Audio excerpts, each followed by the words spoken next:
it's me again, Maushi Cat, and welcome to my Heart to Heart Talk with Maushi Cat. For today's video, hindi muna tayong magbabasa ng letter from our sender. But then, this will be a special episode for all of you. Okay?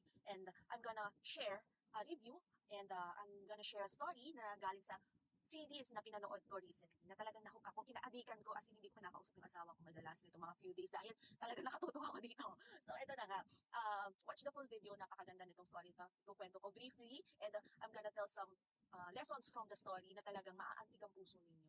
So ito na nga yung sinasabi ko sa inyo, i-review ko, ikukwento ko sa inyo yung hidden love. So sino yung pamilya niya? Comment down nyo ang inyong feedback, ang inyong komento dun sa series na yan. Okay, itong series na to is last year siya in-air. Okay? And ito ay mapapanood sa Netflix ngayon. Okay, available siya sa Netflix and other website. Okay, so this Hidden Love is a romantic comedy series in which revolves around the life of Sang-shi. This is the young girl who had a crush on Dun Xiaosu, who happens to be her old brother's best friend. And then until she reached the age of 18, na kinoconsider natin na adult ka na pag na-reach mo yung 18, then this guy started to like her too. So dito siya umikot ang story. Ano ba yung mga emotions na naramdaman ko? Okay, personally nung napanood ko itong series na to, una, meron siyang kilig. Kung naghahanap kayo ng series na merong kilig, ito na yon, meron dito yon. Okay, maraming klase ng kilig eh. Kasi yung series is umikot siya from childhood. I think 10 or 11 years old yung babae dito, nag-start yung crush niya. Kasi yan naman yung mga series na nagsisimula ka na magkaroon ng crush. Aminin nyo, ganyan din kayo, di ba? So may mga crush tayo, kanya-kanyang crush tayo ng childhood natin na na-experience natin in a way. So dito, makaka-relate ka kasi kahit sino naman siguro sa atin nagkaroon ng crush, di ba? Siguro iba't ibang age lang na nag-start tayo magka-crush. So dito sa series na to, I think 10 or 11 siya nag-start magkaroon ng crush, which is happens to be her brother's best friend. So yun. And then, kilig din, in a sense na nagkaroon ng kilig moments dito. Syempre, pagka may crush ka, yung parang gusto mo lagi mo nakikita. So, nandito yun, mapipil mo yun, nung kumbaga parang babalik ka. Kung ikaw ay adult na ako, nasa 30s na ako, pero nung napanood ko to, parang bumalik eh. Bumalik ako sa pagkabata, kumbaga ganon. And then, kilig din nung time na nag-start na magkagusto yung guy dun sa girl. So, talagang from childhood, tapos hanggang yung lalaki na nagkaroon ng gusto dun sa girl, talagang kikiligin ka dun sa mga scenes na yon. And then, another na emotion na pwede mong maramdaman dito is broken. Okay? Broken is a sense na you have to let go of someone you really love, okay? You really like, because you have to. Okay, meron dito sa part ng story dito na yung babae, kasi akala niya may girlfriend na yung guy. So, syempre, hindi alam ng guy, di ba? Na gusto siya ng girl kasi parang syempre tingin sa kanyang younger sister kasi nga kapatid siya nung best friend niya. So, ito na nga, parang she have to let her feelings parang faded, ganyan, for years. I think 2 years ata yun. Parang talagang dinedman yung lalaki. So, parang nagkaroon din ako as viewer, parang nagkaroon din ako na parang, ay, ang sakit nito kasi kumbaga parang gustong-gusto mo yung taong to eh, pero dahil nga tingin sa'yo is parang bata ka pa, ganyan. Walang chance na talaga magustuhan ka. Meron din akong na-feel na fear. Okay, fear in a sense na merong fear involving the parents and the brothers dito sa series na to. Bakit? Kasi pinakita dito na yung real talk, nangyayari talaga to na parang kapag ikaw medyo bata pa or ano, parang takot ka mag-open up sa parents mo kahit gaano ka pa ka-close. Okay, depende na lang din siguro. Meron talagang mga anak na kayang-kayang mag-open. May mga anak na parang hesitant mag-open ng mga ganitong bagay, yung crush. Kasi it's either natatakot ka or nahihiya ka in a way na parang hindi mo tutuksuhin ka, ganyan. So dito meron ganong feeling na parang, lalo na nung time na 18 years old, parang may mutual understanding na silang dalawa. Nung guy, yung girl at saka yung guy. And, syempre, since best friend yung lalaki, so parang medyo takot nga yung girl na parang, ay, baka magalit si kuya, baka magalit yung parents mo, kasi bawal pa ka dahil bata pa ako. Yun ang thinking pa nila dahil bunso itong girl eh.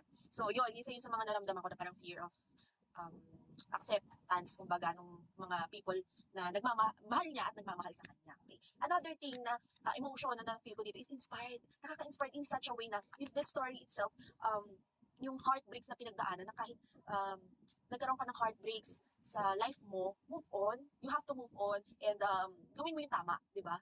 Move on and gawin mo yung tama. And then, nandito rin yung nakaka-inspire kasi yung love na pinakikita dito, imo-motivate ka to maging hardworking ka, in a sense, sa estudyante ka.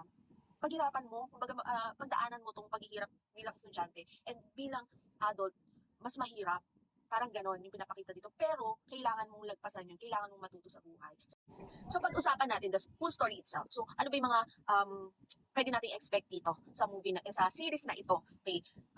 Una is family relationship. This is one of the reason bakit gusto kong i-share ito sa inyo kasi the Heart to Heart Talk really features relationship, not only romantic relationships, but also family, friends, yung relationship mo sa kapwa mo. Okay? So, this series of Hidden Love has shown family relationship in which the parents should be supporting and guiding their children. So talaga dito pinakita yung kind of parenting na talagang happy family, masaya, and at the same time, yung time na lumalaki yung kids nila, kasi sa ibang bansa, syempre iba yung culture nila, sa kanila parang very open sila na to be independent, magdo-dorm doon sa malapit. Actually, nangyayari din naman yan dito sa Philippines, pero dito nga sa China, it's more of parang ganun, independency din. Kasi sa ibang bansa ganun talaga. Pag nag-college ka na, so ganun. So dito, pinakita dito na kahit nasa malayo, may continuous communication with the parents, may continuous guidance, ganun. Emotionally, or whatever man na nangyayari sa buhay, may guidance. And then until such time na na-reveal na nga na may relationship sila nung guy, hindi naging hindrance yung parents para doon sa pagmamahalan ng dalawa. But then, nandun yung guidance yung care nung parents dun sa anak nilang babae. Okay, kahit kilala na nila yung guy kasi technically naging close yung guy dun sa parents kasi nga best friend siya nung older brother. So yun na nga. Yun nga yung tinutukoy ko doon yung family relationship as in solid. Okay, this is the ideal relationship na pwede nating ka-inspiran ba na parang a parent should be like this na parang hindi dapat kinakatakutan ng anak. Yun kasi minsan hindi ka nakakapagsabi kasi takot ka sa parents mo, 'di ba? Or most of the time ganun, lalo na pagka hindi kayo open sa parents nyo. So, magandang pinakita dito yung guidance ng parents dun sa kanilang anak. And then, they are supporting her happiness kasi parang hindi nila pinagkikitan at the same time, binigyan nila ng coaching. And then, another thing is sibling relationship. So, gusto ko yung dito, yung awayan ng magkapatid, yung kuya niya tsaka yung bidang babae. Kasi pinapakita dito na nangyayari talaga doon sa magkapatid, nag-away. Alam mo yung lagi nag-aaway, lalo na pagbata yan. Hanggang teenage years, nag-aaway sila dito. Yung parang asaran, ganyang kulitan. So talagang bonded sila. Until syempre, nagkaroon na nga ng intimate relationship itong bunsong babae doon sa best friend ng older brother. So in which, na parang dito lumabas yung concern ng brother, na parang kahit na lagi mo akong kaaway, concern ako sa'yo, gusto ko mapabuti ka. So may ganong factor dito na kuyang-kuya talaga. Alam mo yung nakakatuwa kasi syempre yung care ng sibling mo nandoon. Na parang kahit sila yung mag-aaway, siya yung unang-una yung sinabihan. Parang yung iba yung relationship. So, yun, gusto ko din to, yung part na to. And then, yung friendship, pinakita din dito yung friendship, relationship, doon sa girl side and then sa boy side. So, sa girl side, ito yung parang teenage years ng mga friends niya, ng girl, in which, syempre, kanya-kanya experience yan when it comes to crushes, relationship. Meron siyang friend dito na talagang pinapayuhan siya. Meron kasi mga friends in real life na parang ibubuyok akong sintihin ka doon sa mga dito, hindi na maganda. So parang dito, parang may part dito na parang oo, crush mo nga yung guy. And pero kailangan mo pa rin magpakipot. Yung mga ganon, yung parang tuturuan ka niya, wag ka munang wag ka mag-give in agad. Kailangan mo muna magpakipot. May mga ganong turuan yung mga friends niya. Parang in such a way na parang nagkikare sila doon sa girl kasi baka masyado mag-give in, na parang sagutin ko agad, yung parang ganon, sagutin ko agad. Kumbaga, tinuruan nilang i-test muna yung guy na talagang kung sincere ba talaga ito or baka temporary feelings yan, yung mga ganon. So, nandito yung friendship sa mga babae pinakita talaga. And then sa boys naman, nakakatuwa rin kasi nangyayari dito na parang during school days hanggang nagkatrabaho na sila, tapos nagkaasawa ng isang barkada nila. So, nakikita-kita pa rin sila, nandun pa rin yung communication, balita, ito, may girlfriend na, ganyan-ganyan. So, iba pa rin. Then, ito nga, yung friendship ng brother niya at nung guy, ng kanyang lover, okay? So, iba yung bonded nun.